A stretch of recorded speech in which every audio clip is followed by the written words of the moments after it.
All right, we are back with yet another new episode of Snackime. Everybody, welcome back to Snackime. Oh, I thought it was snack in May, so I was like gonna eat the snack and It's Snack in August. Anyway, welcome back. I am one of the hosts. I am Garrett K. Jones. You guys might recognize me from such gems as War of the Stars and from my many guest appearances on the Geek Gauntlet podcast. With me is my newest official co-host, Tyler. He still thinks he's a guest, but he's going to be doing this till he's 90. And then, of course, we've got Jenae, who, despite her many attempts to destroy my psyche with her recommendations for anime, I'm still here. I doubt she's gotten to you. Did she do Food Wars for you yet? She's trying to convince me. I think that December should be like a Food Wars like party video. Garrett doesn't get to say that his psyche's been messed up by you if he hasn't been tricked into watching Food Wars yet. So I don't know. Brotherhood. We can get Ando in on it. We can get Will in on this. We can get Kat in on the Food Wars one. So that would be fun. I destroyed his psyche with Full Metal Alchemist Brotherhood. God, that broke me. That was so hard. Yeah, it's a good series, but I know I'm heartless because I've moved up. I don't know why. I just don't care about that anime so much. I wish I did. I know everyone does, but it's like I watched like the first one and then I watched the second one, and you watched them in full. I feel like I did because I feel like I binged watched it with a friend at her house all weekend. Because Brotherhood is a lot better, and it's more true to the manga than the original. I know for sure I watched both of them. Whether I watched both of them all in its entirety, I don't know. But I just know that I watched it, and sure, it's good. But I also. Or did you accidentally watch Full Metal from Ofu? Full Metal Panic. I just know that when I think about animes, that oh man, I really remember that. And I want to rewatch it. That one never comes up for me. I wish it did because I know people love it. It's one of the few that Matt can actually watch. So. Since you're already diving into your snack, I'm gonna dive in. Dude, my snack tonight.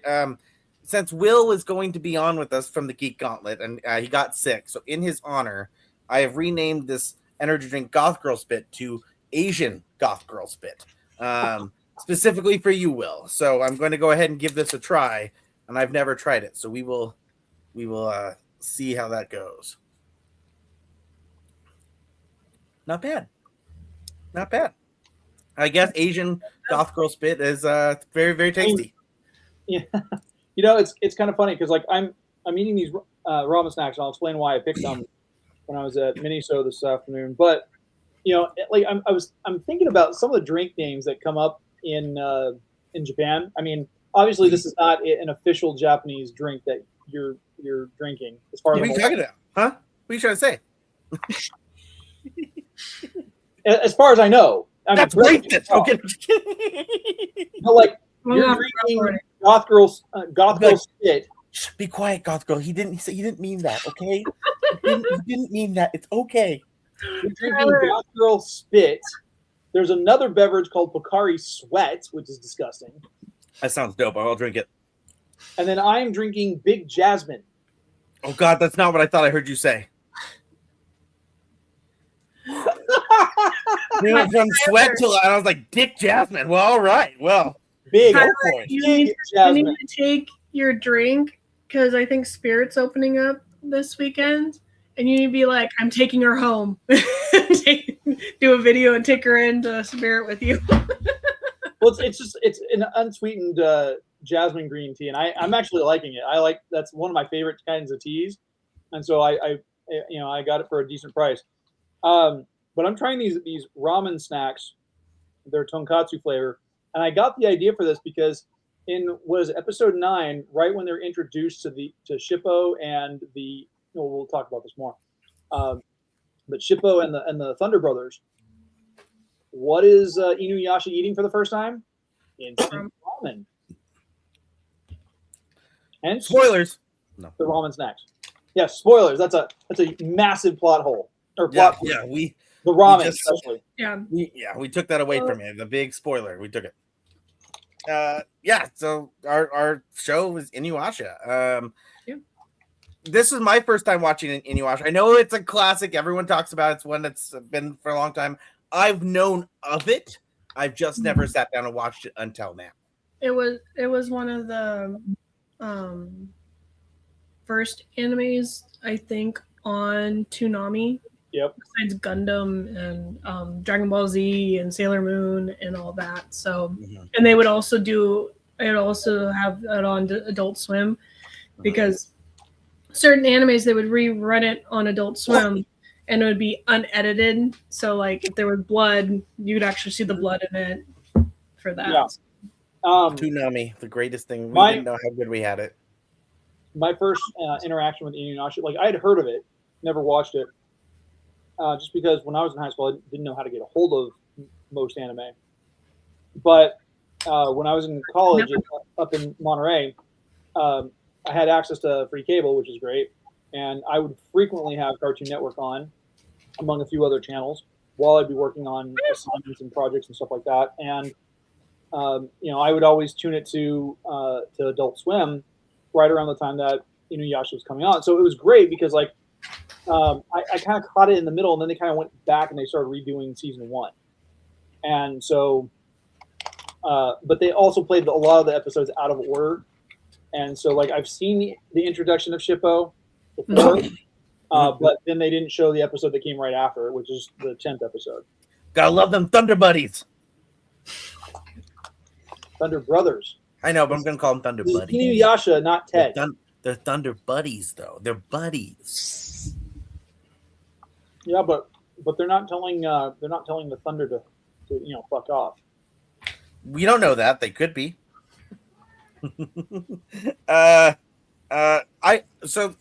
These 10 episodes, right? I did tell Jenae after watching it that I was like, InuYasha is supposed to be the good guy, right? Yeah, like, InuYasha is supposed to be the good guy. Like he's a massive tool. Yeah, I was like, well, he is a good guy, but like he's not, but he is, but he's not, but he is. It's like okay. Well. There's many episodes. It's just like Dragon Ball Z, lots of filler episodes. But the thing is, like even in the manga, when this creator is notorious for having long stints of stuff, because Ranma is 30 some manga. Yeah. Okay. And so there was a gajillion episodes. And so InuYasha the same way. I only have up to when it originally came out back in the early 2000s for the manga. I think I'm only up to like manga 13. I'd have to double check in my drawer. I had never finished it. And that one is probably like a lot. Also, is this basically an isekai before isekais existed? Would it be isekai adjacent because she can keep going back and forth between? Well, so far she's only done that once. Yeah. Well, spoiler alert: she does it a lot.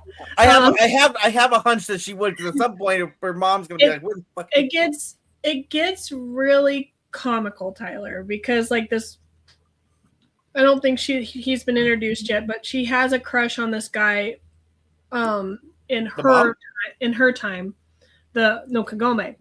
Oh, okay. And so her grandpa keeps telling this guy like all the ailments she has because she's missing so much school. And so he always brings gifts and stuff. And then she's like, "Grandpa, why are you telling him I have shingles? Or why are you telling him I have like warts and blah blah?"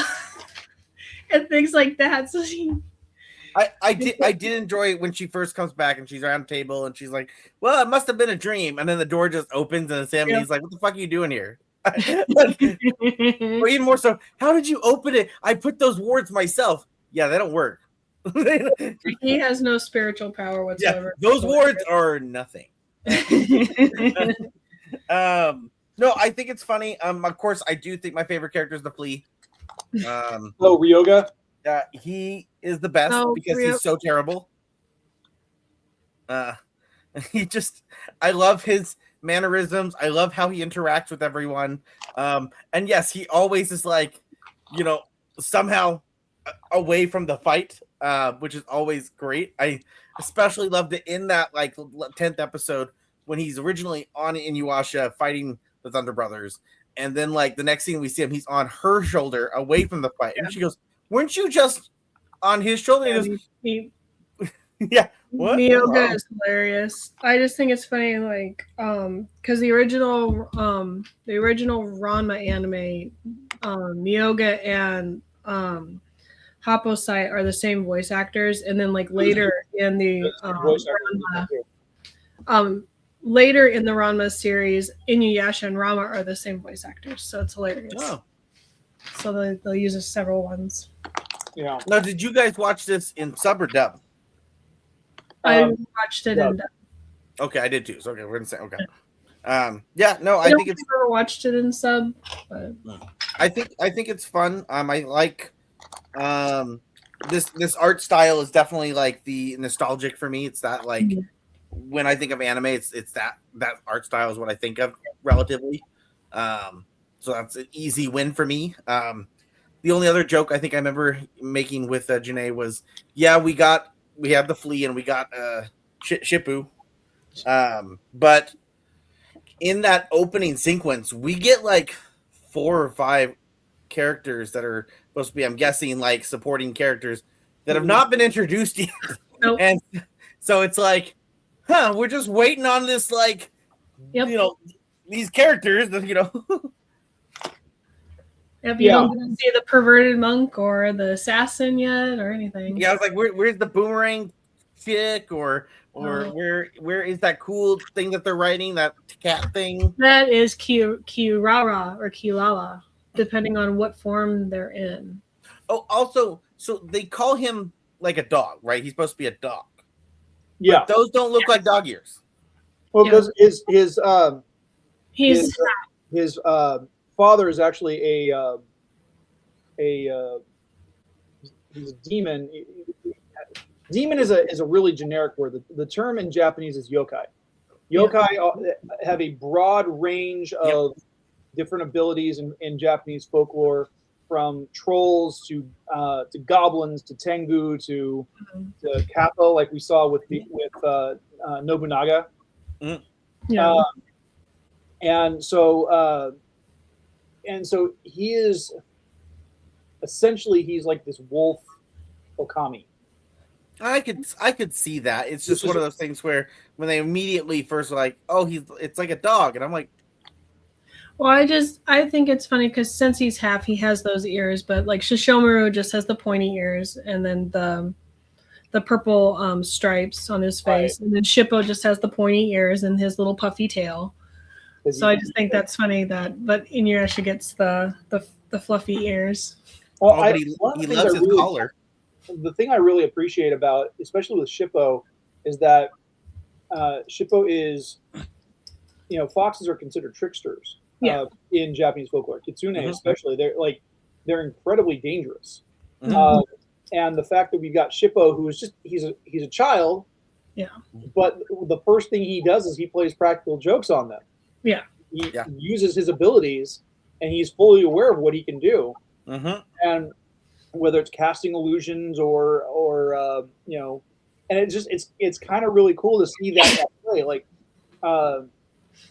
the use of the different yokai just in 10 episodes has been pretty impressive.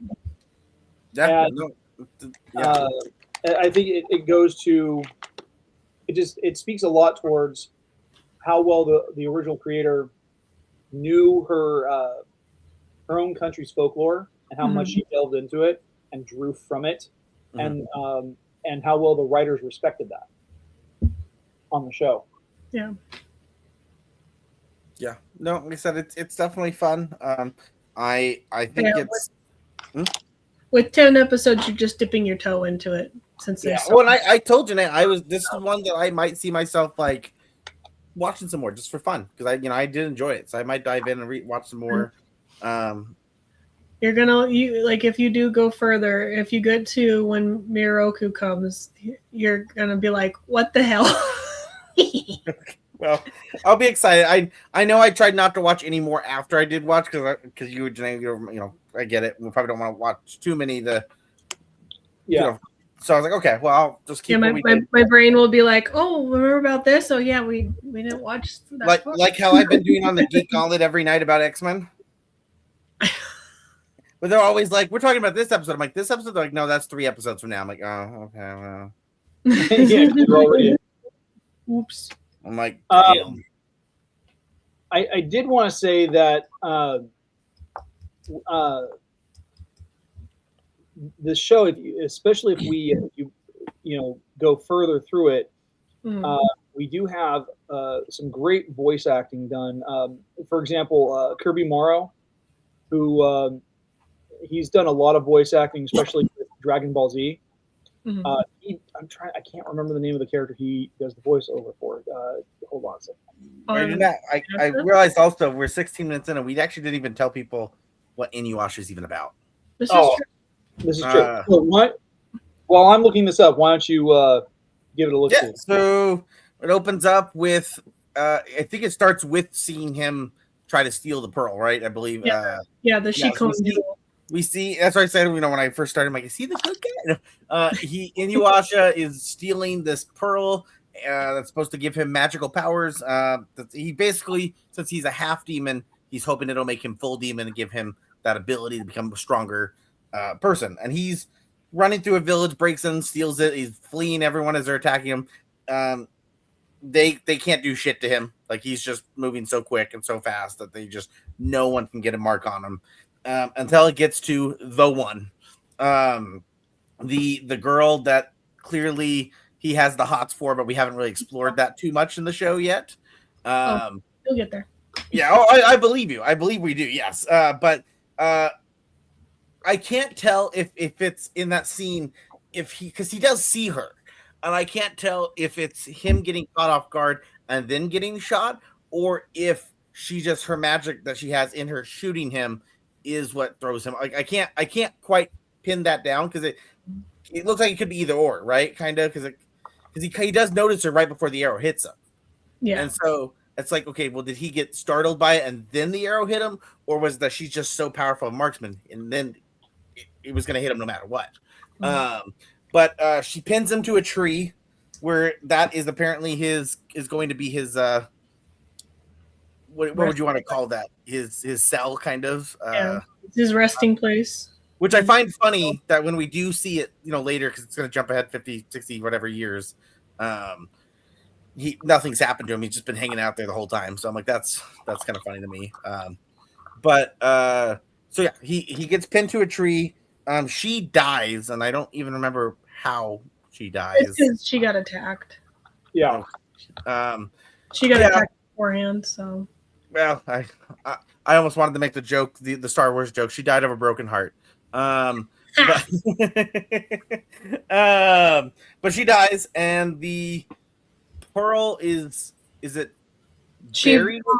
They burned it with her when. Yeah, she eats it, and they burn it. That's or whatever they do, right? She eats it or something, right?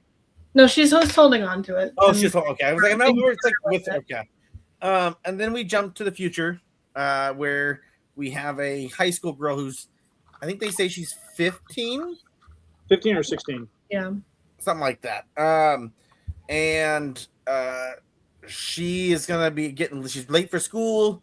Her little brother is going to talk about how their cat is missing and she needs help finding the cat.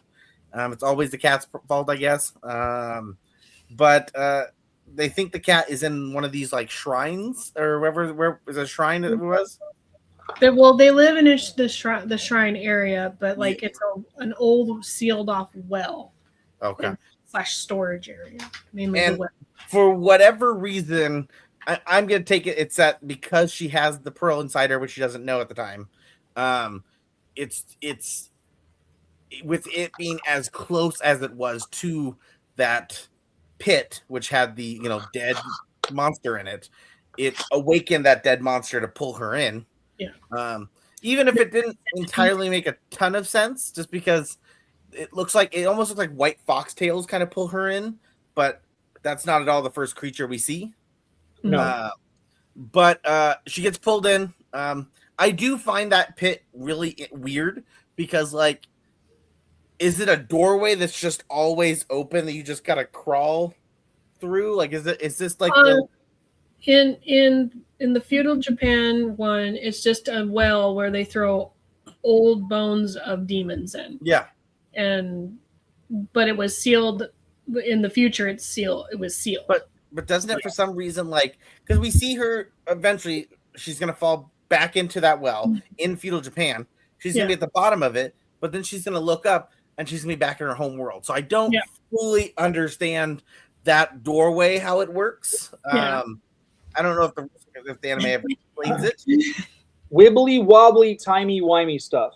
I'm okay with that. Like I said, it does. I'm fine with that. But it's gonna be essentially she comes back to that time frame. She has the gem or pearl inside her that all the demons are going to want. The demon is going to try and attack her. She ends up freeing InuYasha to help her fight the demon because she has magic inside her, because she must be clearly related to the person who pinned him there. And eventually the gem is going to explode into 1,000 pieces, which only just gave me very much like Jackie Chan Adventures, right? Searching for all the talismans everywhere. Like, it's. Where do you think Jackie Chan got the idea? Oh, I know. I get it. This is before all those. So yeah, but I mean, like, it's like, oh, okay. And here's the thing. That's a great premise for the show, right? Because now we have something we have to do. We have to find all these shards. The only thing is 1,000 shards. There's not 1,000 episodes. So I'm guessing there's going to be they're going to find some people with a lot of shards. Yes, they will. Well, the Thunder Brothers, like, they had 5. They had 5. He-10 had 3 and Mon-10 had 2. Yep. And then Shippo had stolen some because his dad had some at one point. So I really do go back to Shippo. Just maybe that last scene or that last episode where like they get obliterated, and he's. The little flea is telling him, "Oh, they're saying goodbye from beyond the grave or whatever," and he goes to like confess, like, "Oh, I'm so sorry, I'm gonna miss you," and then the fire goes away, and they're like, "What are you talking about?" Right. And I just love that, and the flea goes, "Oh, did I say they were coming from the beyond the grave? I meant Foxfire protected them." just very like, oh, like, it's funny because it's the same creator for both as Jenae said, for both InuYasha and Ranma. And I think it's interesting that in both series, there's a character named Ryoga who's a complete moron. We've got a flea who makes these random assumptions about what's happening. Not like, Ryoga. oh, I'm wrong. It's Miyoga. Oh, it's Miyoga? Miyoga. I kept thinking it was Ryoga. Nope, Miyoga. Miyoga. No. Anyway, characters with the syllables "oga" are morons. I do love that how his way to help wake up people every time is just to bite them. Just suck the blood. Yeah, it's always like, I have the perfect plan to wake them up, and just goes starts like, and every time he just wakes them up, and he just. It's like, dang it. Yeah, I think it's fun. I liked the episode with the frog. The frog guy was weird, and it was a cool. I liked the voice actor of the frog because it was just weird. My princess, come, my princess. No, it's a very fun show, and what I like about it too is if you were new to anime, right? And I think again, this is probably one of the big reasons why it probably did do well when it came to America. Is it's not overly sexualized. It's not overly it's not for children, but it's not for adults. You know what I mean? It's like in that young mid audience, so like anyone could enjoy it. And I think that's really helpful because that gives you a very wide range of people to jump in, and it's a good healthy anime to jump in and try. Right? Yeah. It's something that if you've never, if you're like, I've never watched anime before, and someone goes, you should watch Food Wars, you might want to reconsider that option. But if someone says, you know, what's InuYasha, this is actually probably a pretty decent starter anime, right? It's probably one that I think would be solid. It's one that if you're a parent and have kid who is touching anime, but you yourself have never watched it, you don't know, this is a solid one, I think. I think it's one that's easily can have a family watch and enjoy it together. Oh yeah, agreed. I'd say more older kids, teens. not so much younger kids. I'd say like at least mid to older teens, though. Yeah. So. Okay. Well, again, I don't have kids, but in my eyes, I was thinking like 10 and older, right? Like, because I don't think there's necessarily anything aggressively bad, but maybe there's something later. No, maybe there is a lecherous monk later on in the series. Okay. Well, that and the I don't know if I'm watching the anything that was scrubbed as far as like anything inappropriate, but the episode, what was it? Episode 4 or 5 or whatever. The string where he's facing off against the soul sucker. Her his mom. Like, there's a part where her kimono comes wide open and you can see boob full on. Yeah, but nothing's no there. Nipples, but you can see full on boob.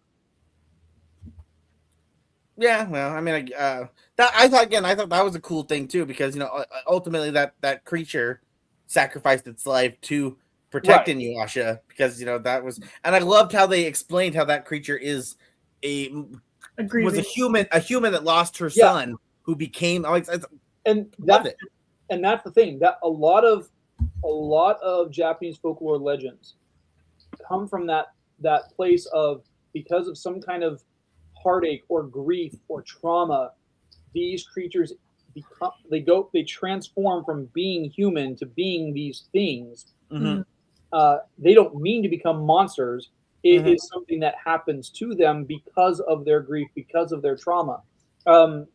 Same thing with trolls in Japanese folklore compared to trolls in Western folklore. There is they don't live under that's based in this same time period as InuYasha, and I believe it's Monogatari is the name of the character, and he seeks out, he hunts these monsters, and very rarely does he actually have to destroy them because they're a victim of their own circumstances. So definitely creative choices. I think that's like that's a solid metaphor for if you look through history, right? When people are writing about these creatures of our past, these monsters of our legend, right? Often they're just, when you boil it down to it, it's mankind.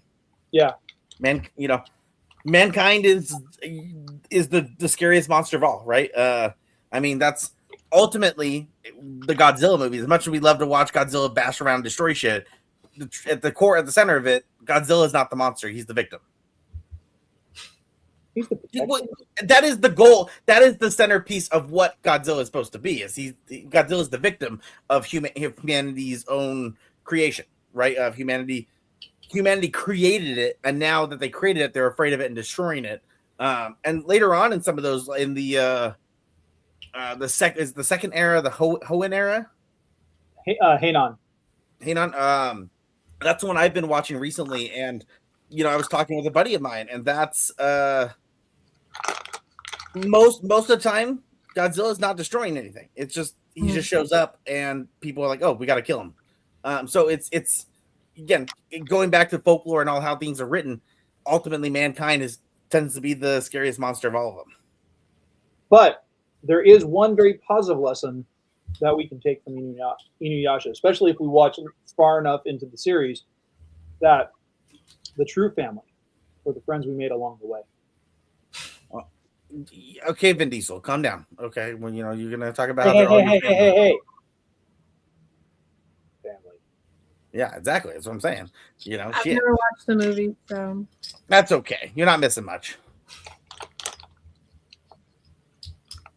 You're not wrong. But I mean, the only one I would say she should watch just for fun, and it would be fun for this show, is watch Tokyo Drift. Oh. I'm like, Tokyo Drift is actually a fun movie. Oh yeah, Tokyo Drift's my favorite. But I guess none of the original cast is there.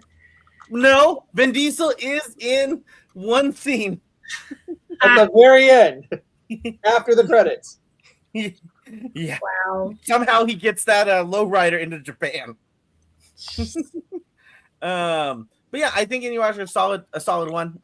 Great recommendation. The last 2 or 3, I think that what I jumped on with you guys with Spy Family, which is always I love Spy Family. We did after Spy Family. That wasn't Blue Lock next, right? There was something before that. Wasn't Blue Lock. I thought there was something before Blue Lock. Nope. Did we go Spy Family to Blue Lock? Yeah, we did. Oh, okay. Well, yeah, Blue Lock was a little harder to watch. This one was pretty good. And we went to why can't I say it? My Hero, the movie. Yes. One of the My Hero Academia movies. Yes, 2 heroes. So again, 2 heroes, 1 cup. There you go. Don't look those up, kids. No. Luckily, I've never seen that video. I think it's a solid one. I definitely think I like the idea of us doing these solid ones, but I mean, I'm open to also seeing what other fun or shenanigans can we get into with some craziness or some whatnot with anime. There's plenty of anime out there, right? So what are we gonna what fun will we get into next? Well, we discussed this before we recorded. Did we? You took the magic out of it. Did I? You took the magic. We're supposed to just come up with it on the spot. He was trying to segue for you. Yeah, we gotta come up with it. You know what? That's a great idea. We should watch it. You gotta say that. See? You got a showmanship. Come on, Garrett. How am I going to do the showmanship when it's an anime that I've never even watched before? That's why he makes it even better. We're the one announcing it that we've all seen. Yeah. So fine, I'm going to point the finger at you. Jenae, introduce the show that we're going to be watching next month. I remember the title. The fact that she's like, nope. She's like, I'm going to keep pushing. Oh, shit, he pointed to me. Shit. I was hoping it was Tyler because I can't remember. I don't remember it off the top of my head. It's on the screen. Is it? Oh, like I read. Miss Kobayashi's Dragon Maid. Hopefully, there's going to be a dragon and a maid. All of season 1, 13 episodes. You can find it on Hulu or you can find it on Crunchyroll. And if you got the combination of Hulu and Disney Plus, you can find it. If you have unlimited funds, you could just go buy it through physical media because physical media is great. Until Sony gets rid of all physical media from Crunchyroll. Well, that's what I'm saying. We gotta go get all the physical stuff. You can't take it away from me, my Dragon Maid. And Garrett, when you do watch Dragon Maid, I will say immediately you're going to recognize. Well, I hope you're going to recognize that you're going to see one of the main characters, and you'll be like, oh, I know this character because I've seen everyone cosplay it at Comic-Con for years now. Like that's just one of those things everyone is dressed up as because it is very, very popular. You overestimate my ability to recognize things from anime. Well, I know, but that's what I'm saying. Like maybe you'll be like, "Oh, I've seen that before." Like, "Oh, that's what that is." Okay. Yeah. No, I was before when we were choosing this one. I was talking about how I thought, I think the first time I watched this, I watched 2 or 3 episodes, and I thought like, "Oh man, this is like a really dirty anime." I don't know. And then I went and watched other animes, and then I came back and rewatched it, and I thought, "No, this is almost wholesome." Pretty tame compared to some. Yeah, I'm like, I went and watched things like Food Wars or like. Are you saying that Food Wars is dirty and raunchy? Mm-hmm. Jenae, what are you trying to get me into? I will say this: it took me 4 different tries to actually fully watch the first season of Food Wars. But after I got through the first couple episodes, like on the 4th try, I was like, okay, this isn't bad. This is hilarious. But when you do watch Food Wars on this show, we have to step up our game on Snack-ime. We have to each of us has to go find like an actual dish to make. Oh, like we got to go get the store, get the dude, ingredients. I've got like a whole recipe book on my computer. Well, here's the thing though. is it going to look as good as the ones on Food Wars? That's going to be the trick. No, probably You're not. going to have to try. That food looks amazing. It does. I've already, if and when we do Food Wars, I've already planned it out that my snack is going to be crockpot chicken and dumplings. Done. Well, but here's the thing: is it so good that your clothes fly off? I don't know because I'm horribly single, and my clothes fly off just when I come home. So. Yeah, we'll have to cross that bridge when we get to the first Food thing Wars. I did when I entered the house was I said hello to my cat, and then my pants were off. Well, you'll like Dragon Maid because her pants comes off too. So you'll really enjoy it. Especially in season 2, which you're not gonna get to, but in season 2, when she's turned into a man. Remember that, Jenae? Oh, it's been forever since I've watched it. So yeah. I'm sorry, come again for Big Fudge? It's in season 2, there's an episode where one of the main two characters, for the most part, the characters are all women. For the most part, there's a few men, but for the most part, all the characters are women. And there is going to be a character that shows up that is going to cause a little bit of mischief, and she will turn the main character kind of into a man, in the sense of giving her a penis. But like just making her incredibly horny, and she doesn't know how to deal with it. And it is a very funny. I have a feeling that there is an Alan Grant Jurassic Park level explanation that this is a bad thing. It is weirdly a really funny episode. Chaos theory. Oh, trust me, nothing when you need them. The Dragon Maid is like, well, you do have something now. Oh man, Tyler, you should have saved your drink for this anime because they drink a lot in this anime. They do drink a lot. Maybe I'll make a cocktail or something. Ooh, that's a good idea. That should be our snack for next time. There's some kind of drink. Unless you want to cook some lizards. I know, right? I forgot about that. I've eaten rattlesnake. Never again. Well, in this, I will say, It doesn't taste like chicken. The Actually, two it things does, with a little bit of like a tinge of venom. I think the 3 biggest things you could think of when it comes to food, at least what I remember, they do drink excessively because she loves beer. Yep. 2, she's always trying to get her to eat her tail. Yes, she is. Yeah. I always forget about that. Yes. You say that, but you'll just have to wait. Kale's disgusting. And then 3, the one chick loves sweets. Yes. Okay, I'll just get a candy bar and some beer. There you go. But then when you go to eat it, all of a sudden there's a tail inside of it. I'm sorry, what? You go to eat your candy and you're like, candy, oh my god, a tail!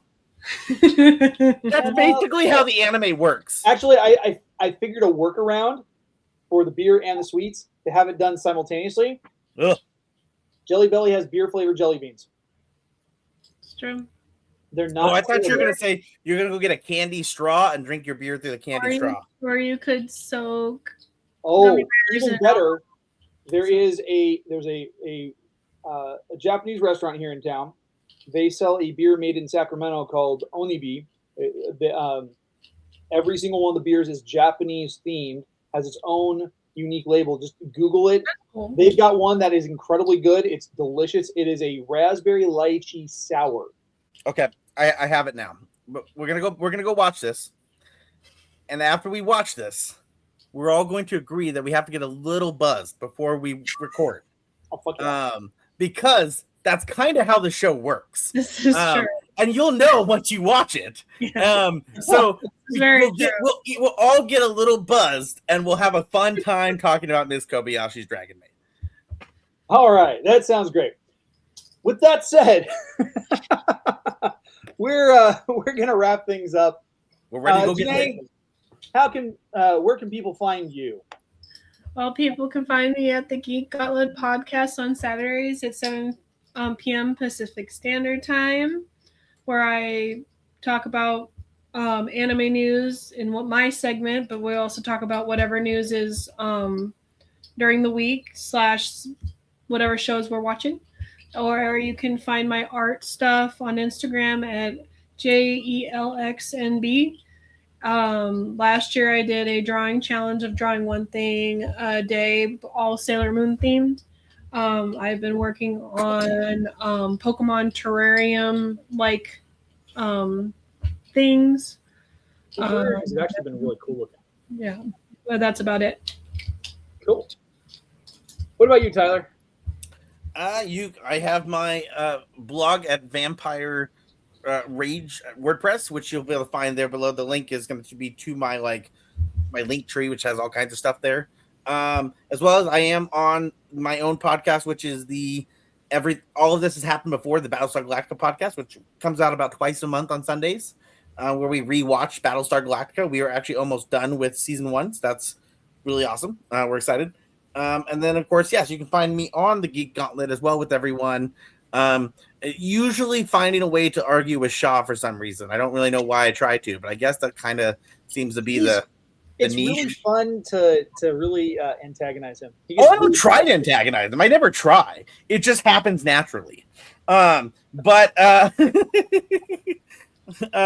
you can find me on the Geek Gauntlet on Saturday nights with everyone as well when I can. Cool. Cool. All right. Well, as for me, you guys can connect with me on Instagram and X at GKJ_publishing, where I talk about the things that I'm working on as far as my writing and such. I'm currently working on a bunch of different projects right now. First and foremost, I am getting close to wrapping up the second round of edits on book 6 in my Archives of a Sync Ran fantasy series. I'm 3 chapters away from being done with that round of edits out of 40. Yeah, I'm excited. And then I've spent the last 6 months working on edits for a YA teen drama piece that's set during the 1999-2000 academic year here in my hometown of Hanford, California. Characters based off people that I went to high school with, and it was fun to go back and look at some of the nostalgia that I experienced back in that time period. Then I'm also working on a variety of writing challenges. I just finished up a short story challenge for Woodland Writers, which is a fantasy writing challenge. The theme was dark academia, and that was a lot of fun to work on. So yeah, and then of course I have my own show, The Right Way, which is currently on hiatus, but you can always find me on War of the Stars, also on Feast of Fandoms, which, fun fact, yeah, there we are. There's Feast of Fandoms. There is a whole slew of shows, a venerable feast of fandoms, if you will. Starting with MCU Mondays, we occasionally have Captain's Logs and Lightsabers, War of the Stars, one of the best ones. Cantina Happy Hour, Snackime, Geek Gauntlet, and Tyler, what was your show? The Battlestar. All of this happened before. All this happened before, yes. And if you want to connect with Feast of Fandoms on YouTube, there we go. Go ahead and scan that QR code off to my shoulder, and you'll be able to go right to it and subscribe to the channel. We're always adding new subscribers. It's great. So join us and connect with us. And I've heard if you get onto Garrett's OnlyFans, you can see them toes. Do not have an OnlyFans. What did I subscribe to last week then? Not me. Damn it. That was my doppelganger, Jarrett Gones. Oh, okay. Well, it's like a soap opera. My evil stepbrother. The closest I have to an evil anything is my cat, who literally walked across my face last night, and his toe cut me across my eyelid about 3 o'clock this morning. Why was he doing that? I was sleeping. But did you forget to feed him or something? No, he was just being an asshole. Because he's a cat. Just now 1 year old, right? Yeah. So he's still in that feral kitten age. Yeah. I'm gonna have to start investing in tranquilizer darts. I mean, or you get a Dragon Maid. Darts. That's true. You can get a Dragon Maid. Maybe he just needs a friend to play with, and then attack you. no, he's already expensive as it is. I don't want to have to spend more money on food that is not going to get eaten. Well, if you after you watch Dragon Maid, you can find out that you can get a Dragon Maid for free. You just got to pay for them to eat food. He's considering it. Well, hold on. You just have to find a dragon and save its life. That's all you have to do. Oh, I've done that like a gazillion times in my books. Oh, well, then you can already have a Dragon Maid. So there you go. You're all set. Just call him up. Okay, well, that's going to do it for us, guys. Thank you for joining us on this episode. We love you. We'll catch you later. Goodbye. Bye.